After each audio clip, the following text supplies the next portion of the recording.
Hi, welcome welcome. ఏమిటి డాన్సులు గెంతులను చూస్తున్నారా? మేమంతా సరదా కోసం ఈ డాన్స్ చేయట్లేదండి. విరాట మహారాజు నర్తనశాల చూసే వాళ్లకు నాట్యమందిరంలా కనపడవచ్చు, కానీ అదే పాండవులకు ఆశ్రయం ఇచ్చింది, పాపాత్మునైన కీచకుడిని పతనం చేసింది. ఇది అంతేనండి, ఎంతో మంది నిరుద్యోగులకు ఆశ్రయం, నిరుత్సాహమైన కీచకుడి పతనం. అందుకే దీని పేరు నర్తనశాల అని పెట్టాం. మేమంతా చదువుకొని ఉద్యోగాలు రాక, బల్ల కింద లంచాలు ఇవ్వలేక, మంత్రి గారి రికమెండేషన్ తేలేక, నిరుత్సాహంతో చావలేక, దాన్నే ఉత్సాహంగా మార్చుకొని స్టేజ్ పర్ఫార్మెన్స్ ఇస్తూ ఆ ఆదాయాన్ని పంచుకుంటున్నాం. మీరు మా జాతి వాళ్ళే అని పసిగట్టి మిమ్మల్ని మా నర్తనశాలకు ఆహ్వానించాం. అంటే మీరు నాకు ఇస్తానన్న ఉద్యోగం ఇదా? అవునండి. మరి నాకు డాన్స్ రాదే? మా నర్తనశాలలో అడుగు పెట్టినప్పుడే మీకు సగం డాన్స్ వచ్చినట్టు. I'm the master, you are the student, we are the best. ఏమయ్యా సార్, ఈ రామాపురంలో భూములు అమ్మేస్తేనే బెటర్ అనుకుంటాను. మంచిది అనుకుంటే అలాగే చేయండి సార్. సార్, పొద్దుటి నుంచి అబ్బాయిగా నన్ను చంపేస్తున్నారండి. దేనికి? ఏదో ముఖ్యమైన విషయం మాట్లాడాలంట. అలాగే అడగమను. Good morning daddy. Good morning daddy. అది రే, మగవాడికి పెరిగితనం అసహ్యమైన లక్షణం. ఏమిటో చెప్పు. అది చెప్పు. అదే డాడీ, ఫియట్ కార్ తీసుకెళ్తాను. అలాగే తీసుకెళ్ళు. అంతేనా? అంతేనా అంటే డాడీ, డ్రైవర్ లేకుండా వెళ్తాను. అమ్మయ్యా, ఎంతకాలానికి ఓ మంచి మాట విన్నానరా నీ నోటమట. ఈ మాత్రం చెప్పడానికి ఇంత భయం అయితే రేపొద్దున ఈ ఆస్తి ఫ్యాక్టరీలు ఎలా చూసుకుంటావురా? అప్పుడు చాలా ధైర్యం వచ్చేస్తుంది డాడీ. ఎందుకనో? అప్పుడు నువ్వు ఉండవుగా. అయ్య బాబోయ్, దండాలు దండాలు. ఫియట్ కార్లో వెళ్తున్నాను. ఎలాంటి బాబు? అయ్యా, ధర్మ ప్రభువులు. ఏం నాగయ్య, పిల్లలు బాగున్నారా? తమ దయ వల్ల అంతా చల్లగా ఉన్నారు బాబు. చీరుగాడు పెద్ద ఇంజనీర్ చదువుతున్నాడండి. లక్ష్మి ఇంటర్ చదువుతాందండి. అన్ని ఫస్ట్ క్లాసులే. 15 రోజుల్లో ఏవో పరీక్షలు జరుగుతాయంట. కాత ఫీజు అది. దానికి అంత మొమ్మాట పడతావేమిటయ్యా? ప్రతి నెలా పట్టుకెళ్తున్నావుగా. ఎంత కావాలి? 1747 రూపాయలు 52 పైసలండి. దారి ఖర్చులు తమదయ్యా. ఓ 2000 రూపాయలు ఇచ్చి పంపు. అయ్యా, మీది మనసు కాదండి, ఎన్నపోస. మీరు లేకపోతే ఆ పిల్లలు రోడ్లు అప్పటి అడుక్కు తినేవాళ్ళు. అది సరేగా నాగయ్య, ఇన్నేళ్ళైనా పిల్లల యోగక్షేమాలైతే నాకు చెబుతున్నావు గాని వాళ్ళని ఒక్కసారి కూడా చూపించలేదు. పిల్లల్ని ఒకసారి చూడాలనుంది. చూపిస్తానయ్యా, తప్పకుండా చూపిస్తాను. తమరు గర్వపడేలాగా చూపిస్తాను. ఈ చల్లన్నేళ్ళలో పెరిగిన 2 మొక్కలు సెటిల్ అయిన వెంటనే, అంటే వాళ్ళ చదువు పూర్తయిన వెంటనే మీకు చూపిస్తానయ్యా. పెళ్లి చేసుకుని ఇల్లు కట్టుకుని హాయిగా ఫియట్ నడపాలో.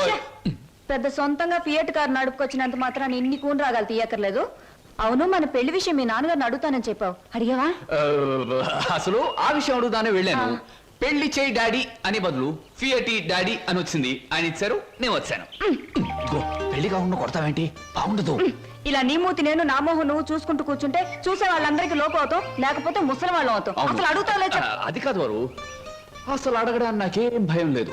కానీ పెళ్లి మాట ఎత్తేసరికి ఒప్పుకుంటారో లేదో అని భయం వేసి నోట్లోంచి రకరకాల మాటలు వస్తున్నాయి, కానీ మన పెళ్లి మాట రావట్లేదు. నువ్వు ఎలాగో అడగలేవు, నేను చెప్పేది విను. అలాగే. మా అన్నయ్య డాన్స్ ప్రోగ్రామ్ అవగానే చాలా హ్యాపీగా ఉంటాడు. ఈ నెల 10వ తేదీన హోటల్ కోరమండలో మా అన్నయ్య డాన్స్ ప్రోగ్రామ్ ఉంది. నువ్వు ఆయన దగ్గరికి వెళ్ళి, ఏమండి మీ చెల్లెల్ని నేను ప్రేమించాను, పెళ్లి చేసుకుంటాను అని అడగాలి. అది కాదు, మీ అన్నయ్య మంచి బాడీ బిల్డర్, వెయిట్ లిఫ్టర్ అని విన్నాను. నన్ను గాని కోడితే రేపు నువ్వు దెబ్బలు తగిలి హాస్పిటల్లో పడుంటావు కదా, అప్పుడు నేను చూడటానికి వస్తాడు, అప్పుడు అడుగు. డాన్స్ ప్రోగ్రామ్ అయిన తర్వాత అడగడం better. God is there. 1 2 3 4 1 2 1 come on 1 2 1 2 1 2 1 2 1 2 3 4 1 1 1 2. Shambhu Shankara, నాకు ఆటలన్నా పాటలన్నా ఆటనిచ్చిన అమ్మాయిలన్నా ఉర్రి పూసుకుని చచ్చిపోయేంత ఇష్టం. మీ నాట్యం అమోఘం, అద్భుతం. నమని మీ నాట్యాన్ని చూస్తే ఆత్మహత్య చేసుకుని చచ్చిపోతుంది. కోయిల మీ పాట వింటే ఉర్రి పూసుకుని చచ్చిపోతుంది. కోడి పుంజు పెట్ట మీ వయ్యారాన్ని తిలకిస్తే తేనె పట్టంత గుడ్డు పెడుతుంది. ఆవు మీ వయ్యారాన్ని తిలకిస్తే 1 లీటర్కు బదులు 6 లీటర్ల పాలు ఎక్కువ ఇస్తుంది. గాడిదలు మీ అందాన్ని చూస్తే గుర్రాలైపోతాయి. అందుకే నా బిరుదు బంధులకు బంధు, బిందులకు బిందు, గళ బంధు. పదవే. ఒరే నిశాచరా, నేను చెప్పినవన్నీ ఆ అమ్మాయికేగా? అవునండి. మరి ఆ పిల్లలా వెళ్ళిపోయింది? ఈ మధ్య ఆడాళ్ళకి శివుడు ఎక్కువైందని పేపర్లో చదివాను. హలో శంభూ శంకర, నేను ఈ హోటల్ కి హోల్సేల్ గా ప్రొపరేటర్ని. నా పేరు బొక్కా లంబోదరం ఓ రఫ్ బోలా. ఏమిటి గోల? జాగీల చెప్పెద గిలగిల బిలబిల. ఓ మీ నాట్యం అమోఘం అద్భుతం. ఆ అడుగులో జిడుగు, అందమైన మడుగులో వెన్నెల కథం తొక్కుతూ. ఓ ఏ మా కదలికలు భంగిమలు భుంగిమలు, మీకివే మా జోహాలు. పెట్టలేము మీ ఆటపాటలకు చెడ్డ పేర్లు గిడ్డ పేర్లు. ఇటు తిరగండి. థ్యాంక్స్. Very much. సార్ ఏమిటయ్యా? అది మీరు డాన్స్ బాగా చేశారండి. Thank you. Sir me steps కూడా అదిరిపోయండి. అదేంటయ్యా, స్టేజ్ బానే ఉందిగా? మీరు బాలే జోకులు వేస్తారండి. I'm sorry sir. మరి మిమ్మల్ని ఒకటి అడగాలండి. ఏమిటయ్యా? అది అదే మీ చెప్పు. అదే మీ చెప్పు. అదేనండి మీ ఆటోగ్రాఫ్ కావాలండి. ఓ ఆటోగ్రాఫా? ఏం చేస్తారు ఈ ఆటోగ్రాఫ్ తో? ఇంటికి వెళ్ళండి, చూసుకుంటానండి. దాని తర్వాత? దాని తర్వాత మళ్ళీ చూసుకుంటానండి. ఆహా, బాగా చూసుకో. అలాగే. అడిగావు మా అన్నయ్యని? అడిగాను, ఇచ్చారు. ఏమిటి మన పెళ్లికి పర్మిషనే? కాదు, ఆయన ఆటోగ్రాఫ్. అయ్యో, వెనకటికి నీలాంటి బుచ్చిబాబే బజార్కి వెళ్ళి బీరకాయలు పట్టరారంటే చెట్టెక్కి చింతకాయలు కోసుకొచ్చాడంట. అలా ఉంది నీ తంతు శంభులింగం. ఇదిగో, నా పేరు శంభులింగం కాదు, వాసిరెడ్డి సుబ్రహ్మణ్యేశ్ రాజేష్ చక్రవర్తి. ఆ, మా అన్నయ్య దగ్గరికి వెళ్ళి మన పెళ్లికి పర్మిషన్ తీసుకొచ్చేంత వరకు నిన్ను నీ పేరుతో పిలవకుండా నాకు ఇష్టం వచ్చిన పేరుతో పిలుస్తాను. పిచ్చేశ్వరరావు. అబ్బా, ఈ పేర్లు బాధ నేను భరించలేకపోతున్నాను. ఈసారి డెఫినెట్ గా వెళ్ళి తెస్తాను, లేదా మీ అన్నయ్య ఆటో కింద పడి చస్తాను. తెచ్చి చూపించు శంభులింగం. మళ్ళీ ఇదేమిటి? పోని సెటగోపచారి. నీ పేరు ఎనిమిదాకుల వెంకట్రావు అవునా? అవును సార్. ఎనిమిదాకులు అని ఎందుకు పెట్టుకున్నావు? ఏడాకులను ఎందుకు పెట్టుకోలే? నే చెబుతా, ఏడాకు చదివినాల కంటే ఇంకో ఆకు ఎక్కువ చదువు ఉంటారు ఈ లోన్స్ వాళ్ళు. అయ్ ఒరే ఎనిమిదాకులు, నువ్వేదో గొప్పవాడివని నిన్ను ఇక్కడికి పిలిపించలేదు. నీకో పెళ్ళాం ఉంది, దానికి నువ్వు మూడివి. దానికో చెల్లెలుంది, అది నీకు మరదలు. అందమైన మరదలు, హంసలాంటి మరదలు, యువకుల హృదయాలను కదిలించే హింసలాంటి మరదలు. నువ్వు పరమహంసవి. ఆ మరదలికి పెళ్లి చేయలేకపోవడం పరమహింస లాంటిది. దానికి పెళ్ళి ఏంటండి? చూస్తాను ₹10 దొరికితే పెళ్లి చేస్తాను, లేదని నేనే కట్టేసుకుంటానండి. ఒరే ఎనిమిదాకుల వెంకట్రావు, ఇంకొక్కసారి ఆ కోత కూసావంటే నిన్ను ఎండుటాకులు చేసి అగ్గిపుల్ల గీసి ముట్టించేస్తే మాడి మసిపోతా. సమస్య ఆవేశపడండి. మొన్నసారి ఇలా ఆవేశపడి పిల్లరిస్తే కుక్కను చంపేశారు. ఒరే నిశాచరా, ఒరే, నీ మరదలికి వెంటనే పెళ్లి చేయబోతు. పెళ్ళి నేనెలా చేయగలండి? ఇలా ఈ డబ్బు రేపు నీ మరదలి పెళ్లి ఖర్చులకు గాను, నీ మరదలికి నేను నిర్ణయించబోయే ఉత్తమ పురుషులతో పెళ్లికి ఒప్పుకొనుటకు గాను. అందువల్ల మీ ప్రయోజనం ఏంటండి?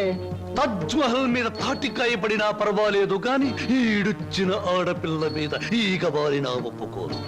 10 మంది ఆడదాన్ని 10 రకాలుగా అనుకుంటే 20 రకాలుగా నాకు అవమానంగా ఉంటుంది, 30 రకాలుగా బాధగా ఉంటుంది, 100 రకాలుగా నా మనసు చెడిపోతుంది. అందుకే చెయ్యాలి పెళ్లి. సిద్ధం చెయ్యి వెంటనే వెళ్ళి. అలాగేనండి. అంటే దీని ఆంతర్యం ఏమి సమాచారా? నిశాచరా, ఎలాగూ ఆ పిల్ల మన వంటి మూతి ముక్కు గిరిగిరా తిప్పుతుంది. అందుకే ఒక విధవని రెడీ చెయ్యి. ఆ విధవని దానికి కట్టి పెట్టేద్దాం. ఆ తరువాత వాడిని పక్కకు నెట్టేద్దాం. ఆ తరువాత దాన్ని మన పక్కలో చుట్టేద్దాం. అంటే చేపను పట్టేది వాడు, పులుసు వండుకు తినేది మనం.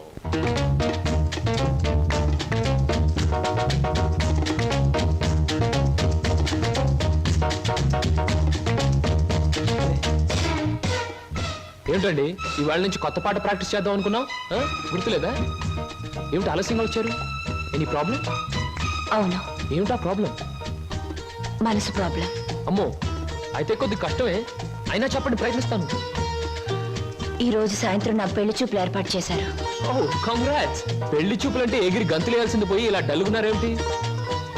ఇష్టమైనప్పుడు ఇష్టమైన వాడైనప్పుడు ఎగురు గంతయొచ్చు. అయితే మీకు ఇష్టం లేని పెళ్లి చేస్తున్నారన్నమాట. నీకు పని చేయండి, మీకు ఇష్టమైన వాడి దగ్గరికి వెళ్ళి, ఒరే అబ్బాయి, నన్ను ఇంకొకడికి ఇచ్చి పెళ్లి చేస్తున్నారు, వచ్చి కాపాడుకొని చెప్పండి, అంతే. చెప్పొచ్చు, అతనంటే నాకు ఇష్టమే. మరి నేనంటే అతనికి ఇష్టం ఉందో లేదో తెలుసుకోవద్దు. తెలుసుకోండి. తెలుసుకోవాల్సిన బాధ్యత నాది కాదు అతందే. మీరు చెప్పకపోతే అతనికి ఎలా తెలుస్తుంది పాపం? తెలుసుకోపోతే అతనే మగాడండి. నాకు ఈ పెళ్లి ఇష్టం లేదు. అతని తప్ప నన్ను ఆదుకునే వాళ్ళు మరెవ్వరూ లేరు. ఏం జరుగుతుందో అదే జరుగుతుంది. ఒకటి మాత్రం గుర్తుంచుకోండి, ఆడది తనకి ఇష్టమైన మగాడి దగ్గరే మనసు విప్పి చెప్తుంది.